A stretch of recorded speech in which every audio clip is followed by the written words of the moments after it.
EVM से fresh, fair और transparent चुनाव नहीं हो सकता। पंगु बनाकर 3 धाराएं विकसित की हैं। आपको मालूम भी नहीं होगा शायद पत्रकार महोदय। तो बिना ईवीएम के चुनाव करा के देखे ना कितने जीतेंगे ये जो लैंड से कह देते हैं हम 300 जीत रहे हैं, 350 जीत रहे हैं। मायावती जी ने कितना आगे बढ़ाया? मायावती जी ने तो डेड कर दिया, उसको तुमको मालूम ही नहीं। दूसरा नारा तिलक तराजू और तलवार इनके मारो जूते 4 लगवाओ नारा बहन जी से। और 3 जो डिप्टी सीएम बनेंगे उसमें एक मुसलमान का चेहरा होगा। सीएम रहेंगे नहीं रहेंगे मुस्लिम?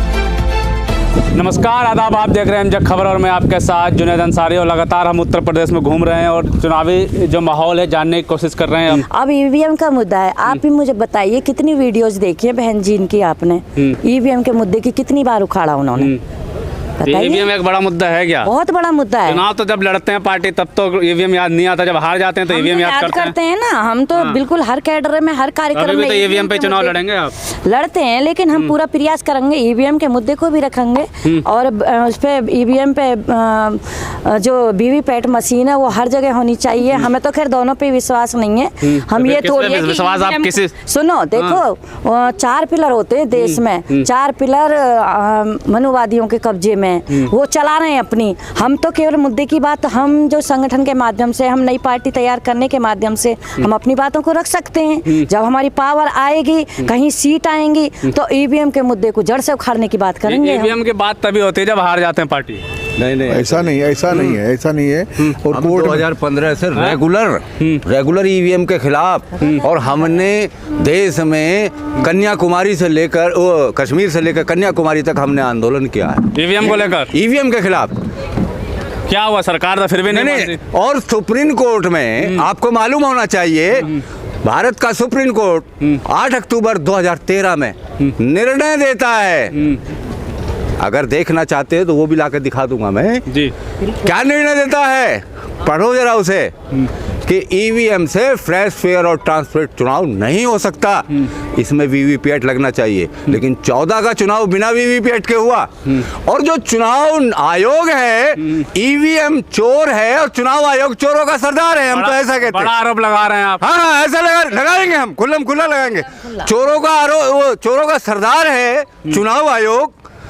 जब उसने, सुप्रीम कोर्ट ने हमारे यहाँ फैसला दिया है 8 अक्टूबर 2013 में कि बिना वीवीपैट के चुनाव नहीं होना चाहिए, तो 14 का चुनाव बिना वीवीपैट के क्यों हुआ? चलिए 14 का हो गया, उसके बाद 19 का, फिर उस अगला वो भी तो देखे ना स्टेप। आप देखिए, सुप्रीम कोर्ट कहता है कि जो वीवीपैट से पर्चा निकले वो 100% मिलान होना चाहिए अगर किसी को आपत्ति हो। लेकिन मनुवादियों ने क्या किया है, चुनाव आयोग को पंगु बनाकर 3 धाराएं विकसित की हैं। आपको मालूम भी नहीं होगा शायद पत्रकार महोदय। 56C, 56D और 49 M ये क्यों बढ़ा दी गई?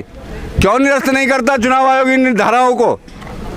और अगर ये इतने बढ़िया वाले हैं तो बिना ईवीएम के चुनाव करा के देखे ना कितने जीतेंगे ये जो लैंड से कह देते हैं हम 300 जीत रहे हैं, 350 जीत रहे हैं, क्योंकि उनकी फिक्सिंग है। फिक्सिंग है उनकी? हाँ, बिल्कुल खुला फिक्सिंग है। तो पहले जैसे आप कह रहे हैं कि मैंने बहुत आवाज उठाया हम लोगों ने, तो क्या हुआ? कुछ होता तो है नहीं। सुप्रीम कोर्ट में आज भी हमारी केस पेंडिंग है। तो पार्टी आपको मैं बताना चाहता हूँ, सुप्रीम कोर्ट में आज भी पेंडिंग है। और इन्होंने सब जगह लॉकडाउन खत्म किया, सुप्रीम कोर्ट में नहीं खत्म किया, क्योंकि हम आमने सामने सुनाई करना चाहते हैं। चलिए, आप तो ईवीएम को हम केवल इसलिए मान रहे हैं कि भाई वो बाज नहीं आ रहे, और सुप्रीम कोर्ट ने ऑर्डर किया हुआ है उसको भी नहीं मान रहे।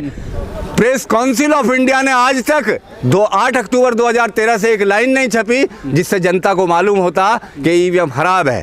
तो जब ईवीएम जनता को खराब पता ही नहीं चला, हमने प्रेस काउंसिल ऑफ इंडिया को भी सुप्रीम कोर्ट में खींच लिया है। बेफिक्र रही। अच्छा, अब चुनाव का क्या माहौल देखते हैं? चुनाव में हम पूरी पावर के साथ लड़ेंगे और हम जनता को ये समझाएंगे, क्योंकि ये देखिए दो फंडे हैं इसमें, वो गौर करो आप।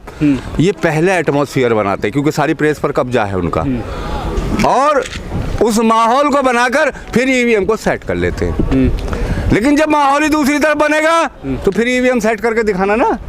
तो अभी तो माहौल अखिलेश की तरफ लग रहा है। नहीं, ये आप कह रहे हो। हाँ। नहीं, आपको लग रहा होगा। कह रहे हैं कि 35 साल का रिकॉर्ड हम तोड़ेंगे। हैं? हम तोड़ेंगे। एक तरफ अखिलेश कह रहे हैं 400 सीट, हमने योगी जी कह रहे 4000 हैं साल का 350। रिकॉर्ड बाबा साहब तोड़ कर गए, उसको फिर काशीराम जी ने आगे बढ़ाया, आज वेशराम साहब उसको आगे बढ़ाया। अरे मायावती जी ने कितना आगे बढ़ाया? महादेव जी ने तो डेड कर दिया उसको, तुमको मालूम ही नहीं है। लड़ तो वो नहीं उनसे 400 पूछो। 300 अरे वो लड़ो 500 सीटों पे, हमें कोई परेशानी नहीं है, क्योंकि उन्होंने डेड कर दिया, विचारधारा खत्म कर दी गई है। हमारा था बहुजन समाज, और बहन जी कहती है सरोजन समाज, और बहन जी से 3 नारे आज भी लगवा दो काशीराम जी वाले। पहला नारा नहीं, पहला नारा बनिया ब्राह्मण ठाकुर चोर, और बाकी बचा तो DS4 लगवा दो बहन जी से नारा। दूसरा नारा तिलक तराजू और तलवार इनके मारो जूते 4 लगवाओ नारा बहन जी से, हम बहन जी के साथ होंगे। और तीसरा नारा भी बता देता हूँ, जो विधानसभा में लगा, जो विधानसभा में लगा, विलय मुलायम काशीराम हवा में उड़ गए, जय सिया राम। तो ये सब लगाना जरूरी है क्या? आप लेके नहीं चल सकते, सेकुलर भारत है, सेकुलर भारत है, सेकुलर भारत को मना करता है। हम बहुजनों की बात करते हैं, हम संघर्ष की बात संघर्ष कर रहे हैं। नहीं, हम सरोजन की बात नहीं करते, बहुजन की बात करते हैं। बहुजन तो बहुजन में चंद्रशेखर आजाद भी हैं, वो भी युवा हैं। हाँ, ठीक उनके है। साथ क्यों नहीं गए फिर? कौन? चंद्रशेखर अपना आजाद। संगठन चला, चंद्रशेखर आज आएंगे तो हम उनका वेलकम करेंगे। उनको कैसे देखते हैं? वो तो अच्छा है ना। ठीक है, हमें उनसे कोई आपत्ति नहीं है, कोई आपत्ति नहीं है ना। क्या लग रहा है इस बार चुनाव में कैसे देखते हैं आप? चुनाव में ये देखा जा रहा है कि सर कह रहे हैं कि वोट काटने आ गए हैं अवैध नवैसी। वोट काटने नहीं आ रहे, बहुत बढ़िया लड़ रहे हैं। हाँ। हिला रखा पूरा इलाका, कह रहे हैं दूसरों को जिता देंगे, पूरा तो आ गए और जिताने आए हैं पूरा बीजेपी को। पूरा ये तो कहते कहते बहुत समय हो गया। 2017 में कहाँ लड़े थे बताओ? हाँ जी, अब ये जो है, इससे पहले कौन से इलेक्शन लड़े यूपी के अंदर में? तो फिर भी तो बीजेपी की सरकार आ रही है ना। ये कहते कहते ये तो गुमराह जो कर दिया, मीडिया गुमराह कर रही है इस चीज को। मीडिया गुमराह कह रही है। ये नेता भी बोल रहे हैं कि जिताने आए हैं, जिता देंगे। जब से ओवैसी साहब आए हैं मार्केट के अंदर, तो सारे नेताओं की हालत खराब है। सारे न्यूज चैनलों पे ओवैसी साहब के फोटो दिखाई देगा अब आपको। और जब इंशाल्लाह जीत भी मिलेगी, अल्लाह ने चाहिए तो जीत मिलेगी। जीत मिलेगी। हाँ, कह रहे हैं 35 साल का रिकॉर्ड तोड़ेंगे भाजपा वाले। 35 साल का रिकॉर्ड नहीं है, 35 साल से भी ज्यादा का रिकॉर्ड तोड़ेंगे इंशाल्लाह। हाँ, 607 नहीं 800 साल पुराना बताए वो। वो तो 4000 साल से चोर लोग हैं इस देश में, जो यहाँ शासन कर रहे हैं, वो चोर लोग हैं। और आप क्या वो सोचते इस देश के लोग नहीं। गठबंधन तो हो गया 3 पार्टियों से, तो अब जमीन पे क्या है? गठबंधन जमीन ही हमारी है, और किसी की जमीन ही नहीं है। अरे जमीन तो सभी की है ना। 25% मुसलमान है उत्तर प्रदेश में, हाँ। 22% शेड्यूल कास्ट है, हाँ। 42% जो बैकवर्ड है, और तीनों मिलेंगे तो कितने को जोड़ना? फिर वो कहाँ रहेंगे? वो टिकते ही नहीं है।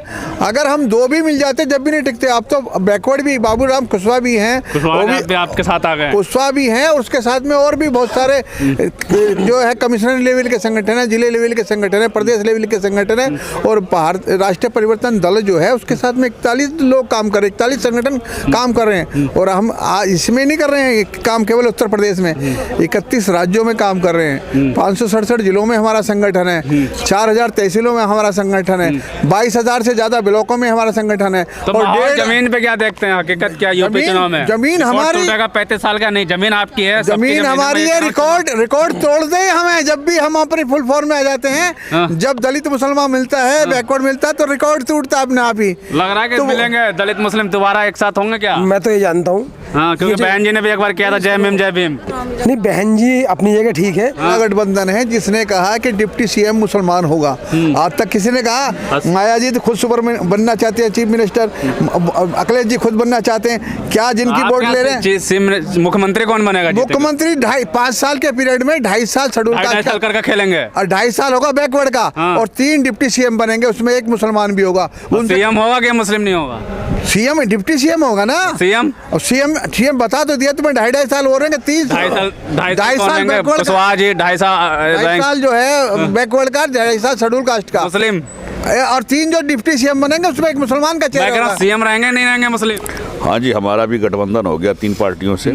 अखिलेश से क्यों नहीं हुआ? भाई अखिलेश से हमारे लीडर ने मंच पर खुलेआम कहा था कि हम जो है कांग्रेस और बीजेपी को छोड़ करके हर एक से अलायंस करना चाहते हैं।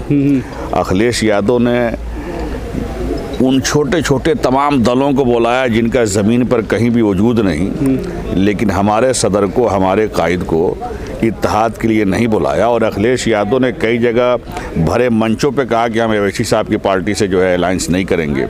तो जब वो अलायंस करना नहीं चाहते हैं तो हम क्यों बेगानी शादी में अब्दुल्ला दीवाना बने?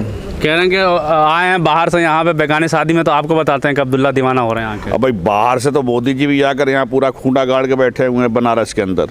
बाहर से क्या, अवैसी साहब अगर हैदराबाद से आ रहे हैं, लेकिन लड़ाई तो यहाँ उत्तर प्रदेश के जो है मुस्लिमों का, दबे कुचले लोगों की लड़ाई लड़ रहे हैं। तो पहले हक नहीं मिलता था क्या मुसलमानों को जो अब असली दिखाएंगे? अगर पहले ये फर्जी सेकुलरवादी पार्टियां मुसलमानों का अधिकार देती, हक देती, तो अवैसी साहब को आने की जरूरत क्या थी? कह रहे हैं सीट ज़्यादा मांग रहे थे इसलिए गठबंधन नहीं हुआ। राजभर तो पहले साथी बन गए थे, राजभर का क्या अलग कर दिया? ऐसा है कि सीट वगैरह की कोई बात नहीं है। अब अखिलेश यादव जो है अवैसी साहब से गठबंधन न करके एक बहुत बड़ी चालाकी पेश किया है, क्योंकि अखिलेश यादव जानते हैं कि अगर हम अवैसी साहब से गठबंधन कर लेंगे और 10-20 सीट दे देंगे तो अवैसी साहब के यहाँ कदम मजबूत हो जाएंगे, और जब अवैसी साहब के कदम मजबूत हो जाएंगे तो सारे मुसलमान 80% 90% अवैसी साहब के साथ होगा।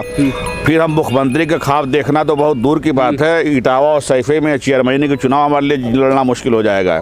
इसलिए उन्होंने चालाकी दिखाई है, उनका सियासी सूझबूझ है MIM से गठबंधन न। अच्छा, सियासी क्या लग रहा है, क्या माहौल है, महिलाएं क्या सोच रही हैं आप?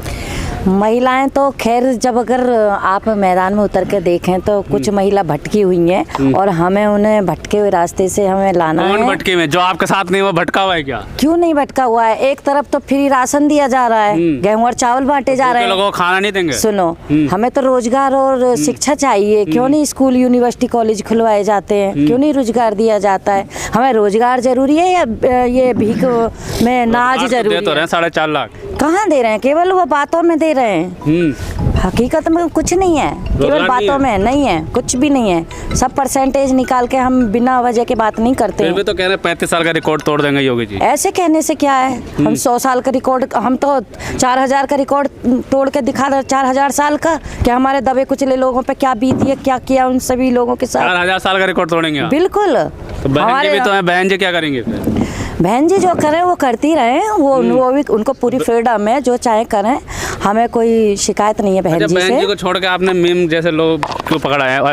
असदुद्दीन ओवैसी जी के पार्टी से गठबंधन। हमें देखो मुद्दे की लड़ाई लड़नी चाहिए, जो बहुजन समाज के लिए जो मुद्दे हैं ना, उनको मैदान में बोलना चाहिए, लोगों के बीच आना चाहिए। क्योंकि पार्टियां अक्सर गठबंधन कर रही हैं और गठबंधन के बाद जो है क्या होने वाला है, क्या होगा, ये तो आने वाला वक्त ही बताएगा।